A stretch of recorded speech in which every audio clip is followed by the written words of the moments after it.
조직 스토킹의 진실, 사회의 소음을 일으키는 예기치 않은 가해자들. 조직 스토킹의 실체와 그 배후에 숨겨진 진실. 조직 스토킹은 단순한 괴롭힘이 아닙니다. 이 현상은 이미 사회 전반에서 퍼져 있는 문제로 예기치 않은 가해자들이 포함되어 있는 복잡한 패턴을 가지고 있습니다. 언제 어디서나 우리는 조직 스토킹 피해자를 조롱하거나 괴롭히는 사람들을 목격할 수 있습니다. 이러한 현상이 왜 발생하고 있는지, 그 배경에는 어떤 사회적 사업이 숨겨져 있는지 깊이 들어가 보겠습니다. 조직 스토킹의 정의. 조직 스토킹은 피해자에게 지속적인 괴롭힘과 심리적 압박을 가하는 집단적인 행위입니다.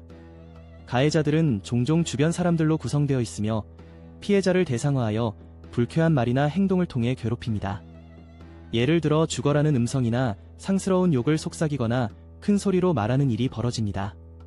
이러한 행위는 가해자들이 남녀노소를 불문하고 심지어 어린 아이들까지 포함된다는 점에서 더 충격적입니다.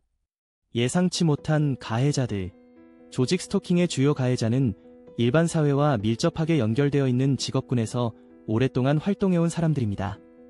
공사장 인부, 오토바이 배달부, 택배기사 등 우리가 대면하는 일상적인 사람들 속에 이들이 포함됩니다.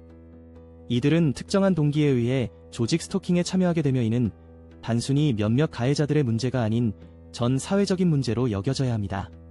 소음 전파 마이크로폰과 특수장비의 사용. 기술의 발전으로 인해 가해자들은 더 교묘한 방법으로 피해자를 괴롭힐 수 있게 되었습니다. 아랫집이나 윗집에서 특수한 장비를 사용해 생활소음에 불쾌한 말을 섞어 보내는 사례를 들어볼 수 있습니다.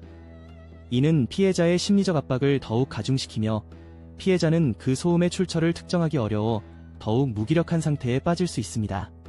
피해자의 뇌파 생체 실험과 전파 무기 공격. 조직 스토킹의 심각성을 이해하기 위해서는 피해자가 뇌파 생체 실험과 전파 무기 공격의 표적이 되고 있다는 점을 강조해야 합니다. 이어지는 내용은 블로그 게시물에서 확인하실 수 있습니다. 게시물 링크는 더보기란 또는 고정 댓글을 참고해주세요.